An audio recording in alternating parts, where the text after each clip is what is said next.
तो रोज़ की तरह लिखनी ब्लॉग में सबका हार्दिक स्वागत है। प्रेरणादायक विषय में मैं सबका अभिनंदन करता हूँ। आज के प्रेरणादायक विषय में दोस्तों प्रेम के स्वरूप का हम कैसे चिंतन करते हैं, प्रेम के स्वरूप का हमारे जीवन में कैसे अवतरण होता है, उसी संबंध में आज का विचार मंथन है। वास्तव में प्रेम का स्वरूप अनिर्वचनीय है दोस्तों, और कुछ कहा नहीं जा सकता है, परंतु उसका कुछ अनुमान किया जा सकता है। हम एक अनुमान लगाते हैं, जिस प्रकार हम गणना करते हैं, उसी प्रकार हम प्रेम की भी गणना करके अपना अनुमान लगाते हैं। प्रेम होने पर प्रेम करने के लिए कहा नहीं जाता है। लोभी को यह कहना नहीं पड़ता है कि तुम रुपयों से प्रेम करो। और कभी बाप दादी ने, जो हमारे पूर्वज हैं, भी पारस आँख से नहीं देख, परंतु लोभी को पारस बड़ा प्यारा लगता है। तो नाम सुनते ही सुख खिल जाता है, यानी हमारा मुख खुल जाता है, हमारे अंदर में पानी आ जाता है। इसी प्रकार भगवान में प्रेम होने पर, परमात्मा के स्वरूप में प्रेम की अनुभूति होने पर उसका नाम सुनते ही परम आनंद होता है। तो लोभी को धन की और कामी को जैसे सुंदर स्त्रियों की बातें अच्छी लगती हैं, इसी प्रकार भगवत प्रेमी को भगवान की बातें प्राण प्यारी लगती हैं। जैसे अपने प्रेमी मित्र का नाम सुनते ही उस तरफ हमारा ध्यान केंद्रित हो जाता है और उसकी बातें सुहावनी लगती हैं, वैसे ही भगवान की भी बातें हमको सुहावनी लगती हैं। प्रेम और मोह में बड़ा अंतर है, क्योंकि प्रेम विशुद्ध है और मोह कामना से कलंकित है। यानी मोह में स्वार्थ है और वह छूट सकता है, उसका कोई स्वरूप नहीं होता है, उसका कोई समय नहीं होता है। प्रेम स्वार्थ रहित और नित्य है।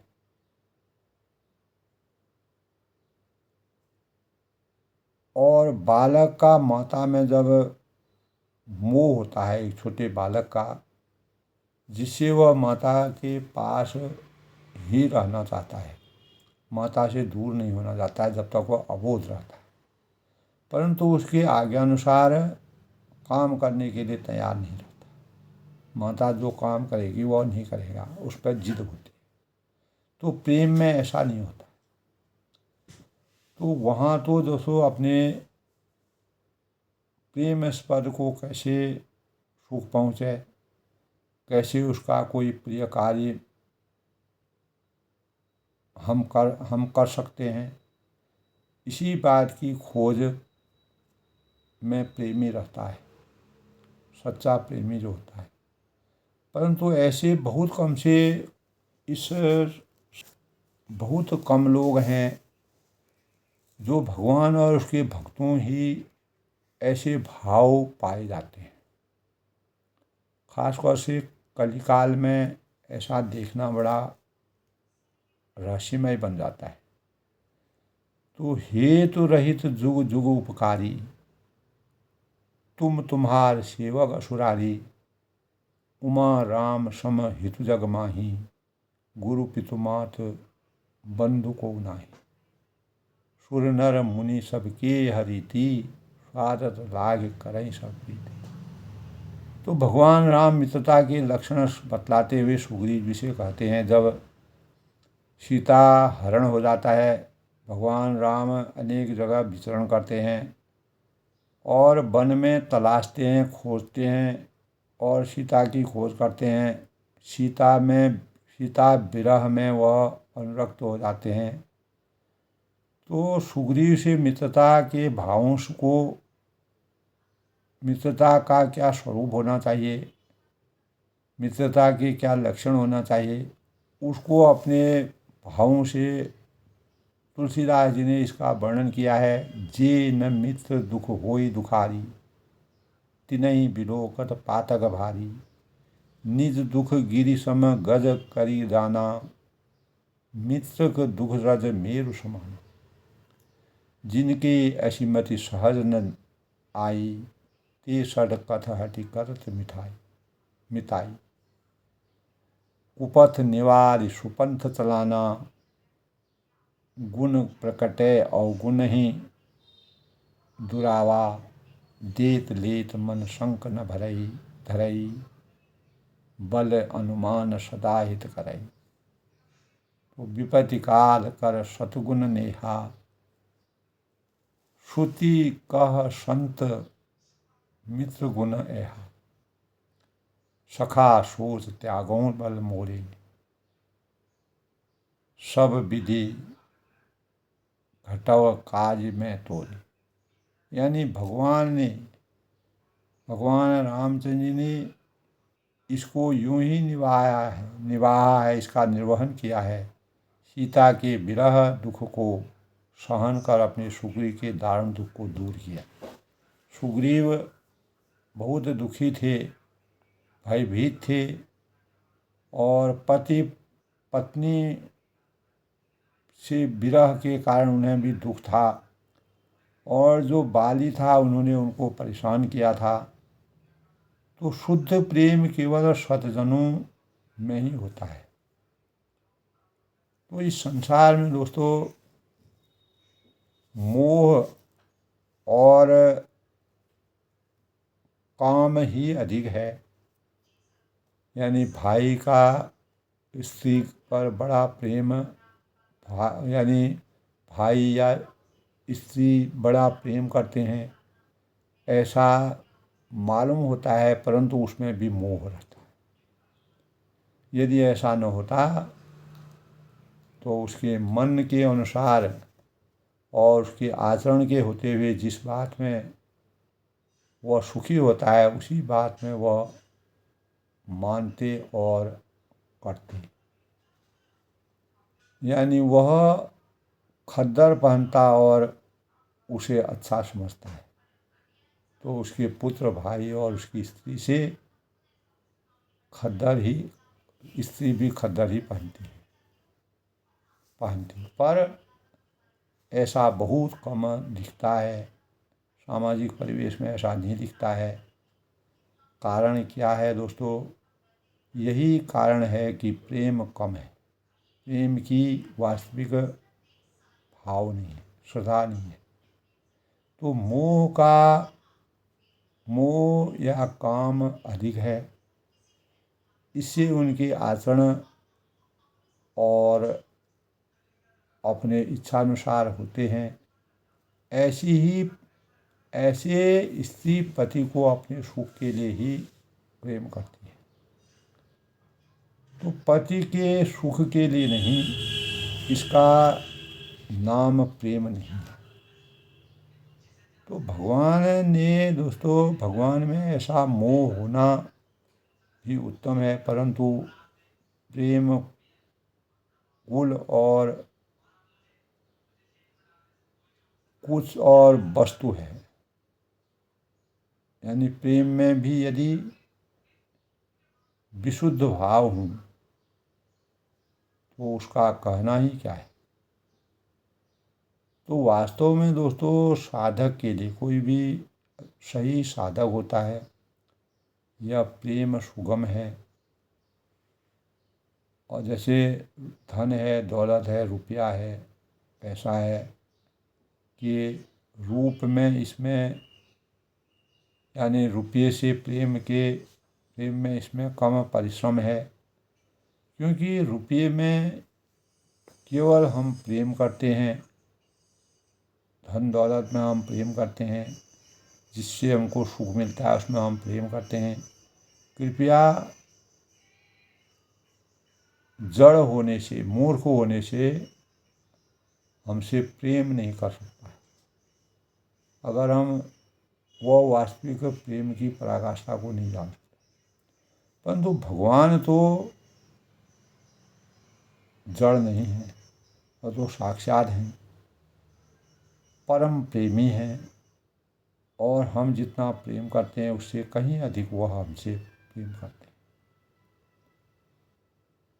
हैं। तो इसमें शीघ्रता से सिद्धि होती है। इसी प्रकार दोस्तों महात्माओं का जो महान आत्माएं होती हैं उनका जो विलक्षण प्रतिभा के मानक होते हैं, लोक कल्याणकारी होते हैं, जन कल्याण जिनका कार्य होता है, मनुष्य मात्र बंधु है यही बड़ा विवेक है, वही मनुष्य है कि जो मनुष्य के लिए मरे।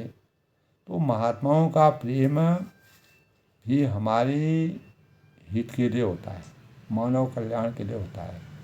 जो योगी होते हैं, सच्चे योगी होते हैं, वो अपने सुख की कामना नहीं करते हैं, वो दूसरों के सुख की कामना करते हैं। हम यदि एक बार प्रेम करना चाहते हैं तो 4 बार करते हैं, वो हमारे लिए 4 बार प्रेम करते हैं। इसमें उनका कोई न स्वार्थ है, न कोई अभिलाषा है, न कोई पाने की इच्छा है। तो माता प्रेम में ही मोह और काम, यानी माता के प्रेम में मोह और काम रहता है। तो श्राद्ध है, और जैसे पिंडदान है, और सेवा आदि का स्वार्थ रहता है, जो हमारे संस्कारों में बधा हुआ है।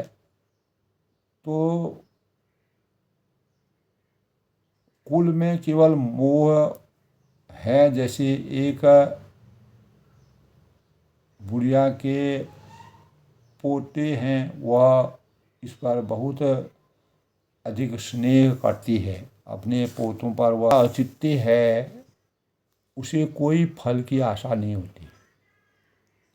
क्योंकि जो पोता होता है कि बड़े होने तक उसकी मरने की संभावना ज़्यादा होती है।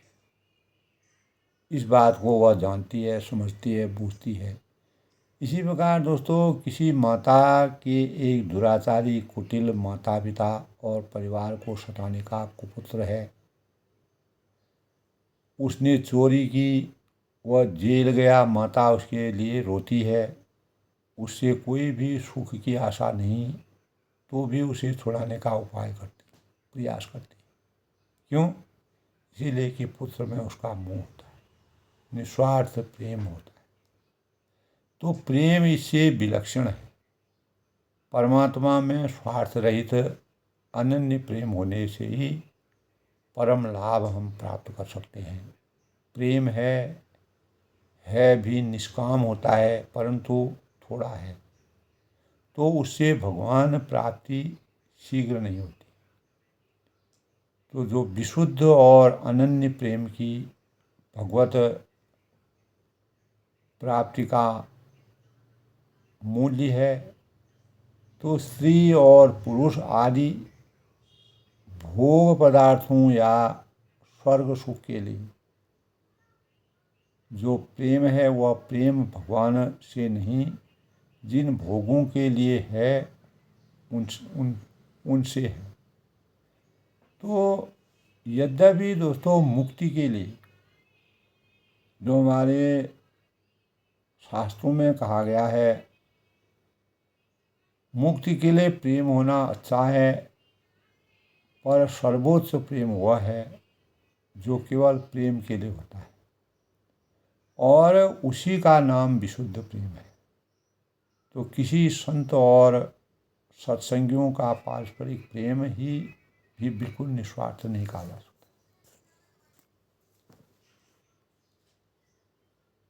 तो निस्वार्थ जो सत्संगी होते हैं का पारस्परिक आपस में जो प्रेम होता है, वह बिल्कुल निस्वार्थ नहीं कहा जा सकता है। क्योंकि निस्वार्थ होता तो संत यह क्यों चाहता है कि सत्संग में अधिक आदमी आए और टीका और ठीक समय पर आए, उचित समय पर आए। इससे पता लगता है कि कुछ स्वार्थ भरा हुआ है। समझने की बात है, अवश्य ही यह स्वार्थ उत्तम है, क्योंकि सत्संगियों में भी कई तरह के स्वार्थ होते हैं। कोई धन के लिए आते हैं, कोई भजन ध्यान के लिए आते हैं, कोई बढ़ने की, आगे बढ़ने की अपेक्षा रखते हैं, ज्ञान प्राप्त करने की, कोई मान के लिए आते हैं, सम्मान के लिए आते हैं, और कोई सही समझने की कुछ ना कुछ लाभ होने के लिए आते हैं। तो इस तरह दोस्तों स्वार्थ कुछ ना कुछ किसी न किसी स्वरूप में अवश्य दिखता है, परिलक्षित होता है। यदि सत्संगियों की इच्छा के विरुद्ध कुछ कहा जाए, उनके तर्क वितर्क किया जाए, तो वे सुनते ही नहीं, तो लापरवाह कर जाते हैं। तो यदि दोस्तों संत किसी यानी हेतु यानी किसी इच्छा से कोई अपने स्वार्थ की बात कहने लगें, तो संभवतः 2-4 बार तो कुछ सुन लेते हैं, पर अंत में घृणा हो जाती है। तो भक्ति के प्रकार में भी दोस्तों यदि जो प्रचारक का स्वार्थ दृष्टिगोचर हो जाए, तो लोग उसे तुरंत छोड़ देते हैं। तो संत के द्वारा अकस्मात की गई जो परीक्षाएं, तो शायद ही कई वास्तविक जो परीक्षा में है, काफ़ी कम लोग ही उसमें उत्तीर्ण हो पाते हैं, समर्थवान हो पाते हैं। या तो कोई उसे पागल समझ कर बैठ जाते हैं, कोई स्वार्थी समझ करके गणना करते हैं, अंत में उसे छोड़ ही दें। तो इस प्रकार के दृष्टांत हमारे अंतःकरण में आते हैं। तो जैसे दोस्तों एक गांव में 2 साधक थे। वे रोज गांव की रोटी मांग कर लाया करते थे और गांव के बाहर किसी वृक्ष के नीचे बैठकर उन्हें एक वक्त खा लेते और वहीं रात दिन भजन ध्यान में मस्त रहते थे। और उनके भजन की मस्ती को देखकर लोग उनके पास आने जाने को लगे। गांव में उनकी कीर्ति फैल गई और राजा तक बात पहुंची, तब राजा ने भी दर्शन करने की इच्छा व्यक्त की। तो लोगों ने आकर उन दोनों को से कहा कि आज आपका दर्शन करने महाराजा स्वयं पधार रहे हैं। तो उन दोनों ने सोचा कि वह तो बड़ी विपत्ति आई है, साधक कहीं मान बड़ाई पाने लगें, यदि उनमें उनका मन लग जाए तो उसके गिरने में देर नहीं लगती। तो यह विचार कर उन लोगों ने राजा की सवारी दूर से देखकर ही रोटियों पर आपस में लड़ना शुरू कर दिया। तो इतने में राजा ने सवारी वहाँ पर जब पहुँच गई, तो उन लोगों को पतली मोटी और एक एक आधी आधी रोटियों के लिए लड़ते हुए देखकर राजा ने अपने मन में समझ लिया कि यहाँ कोई सार नहीं है। अर्थात राजा वहाँ से लौट गया और स्वार्थ के बनावटी दृष्टि से भी जब प्रेम दूर भागता है, तब असली स्वार्थ में प्रेम रहकर असंभव सा हमको।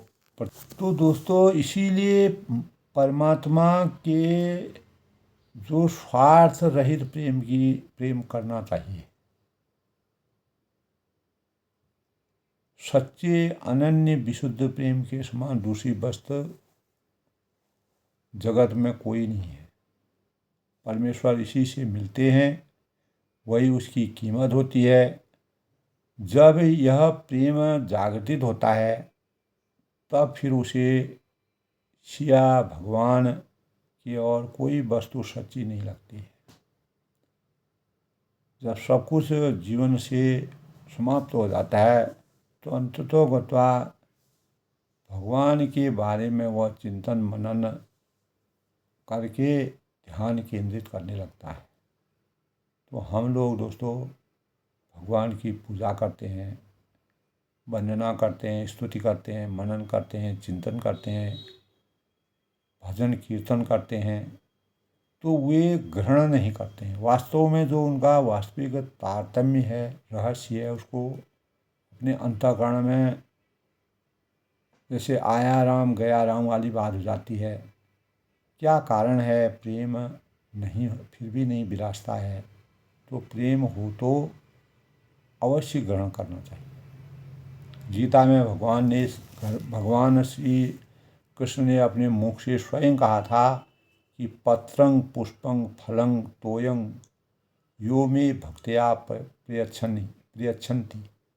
पत्रं पुष्पं फलं तोयं यो मे भक्त्या प्रयच्छन्ति तदहं भक्तिर्परहृतं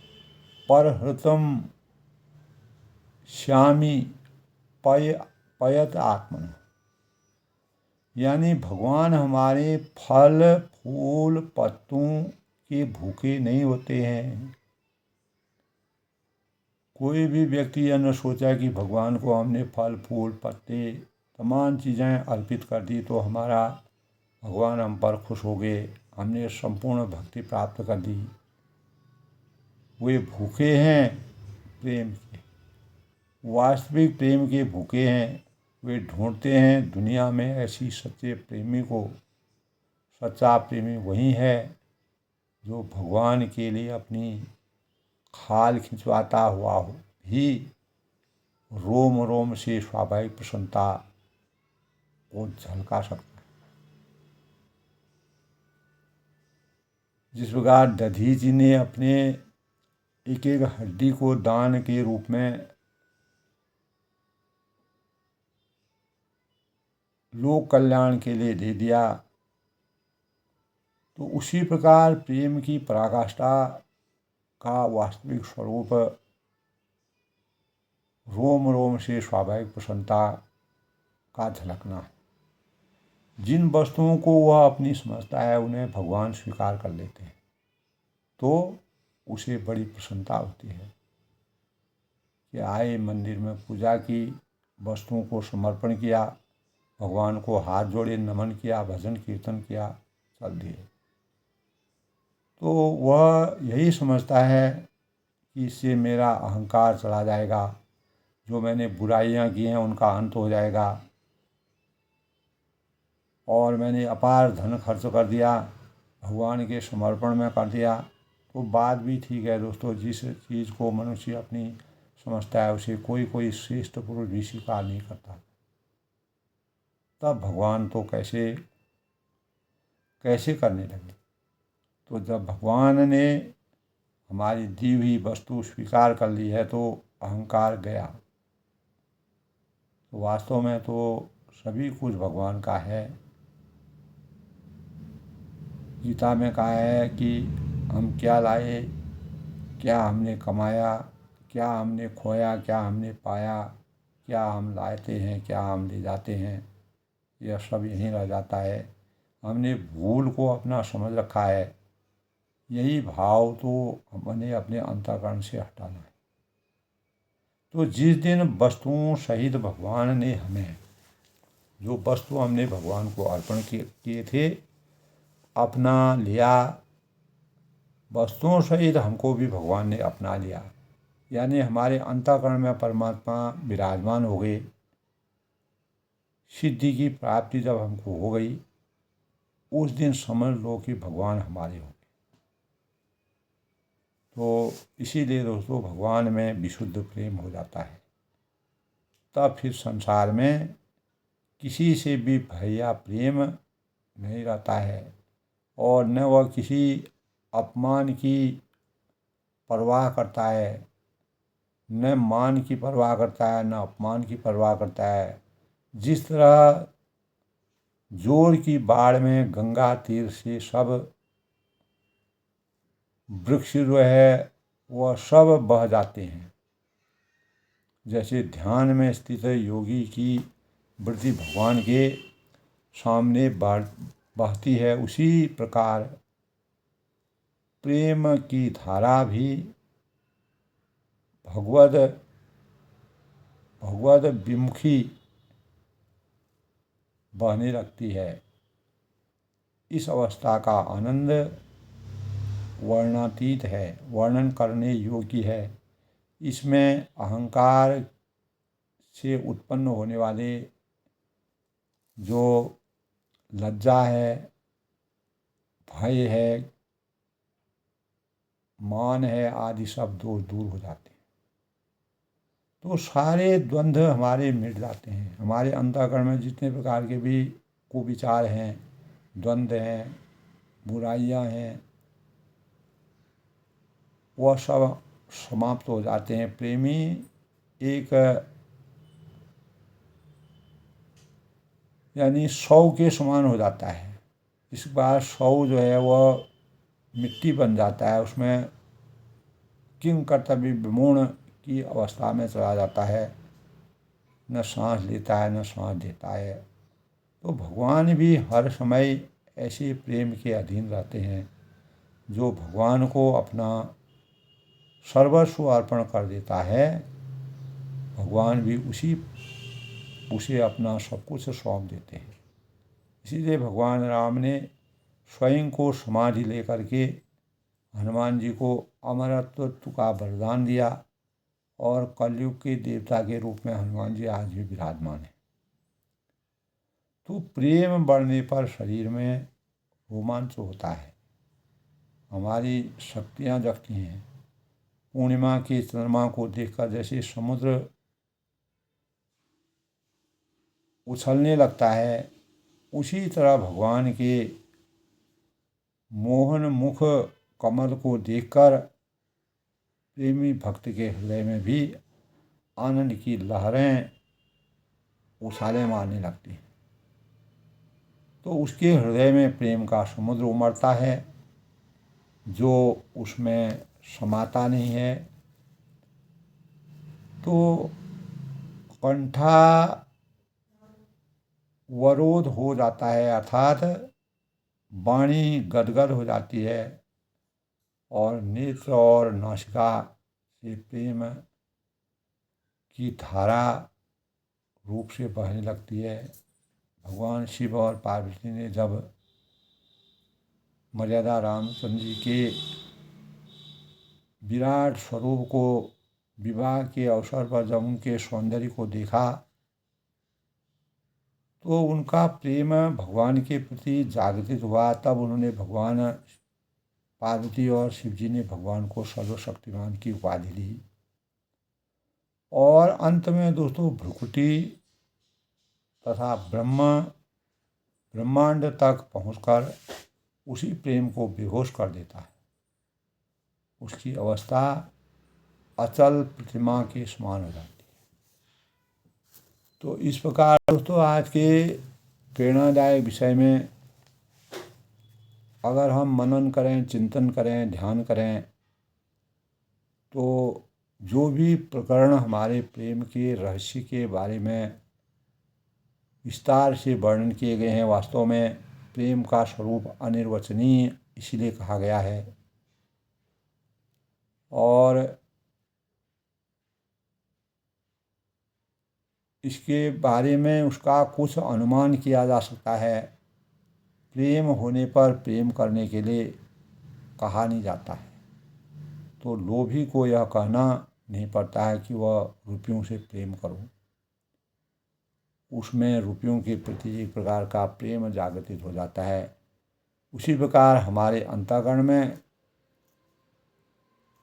भगवान के प्रति प्रेम अनेकों वस्तुओं के चढ़ाने से प्रेम प्राप्त नहीं होता है।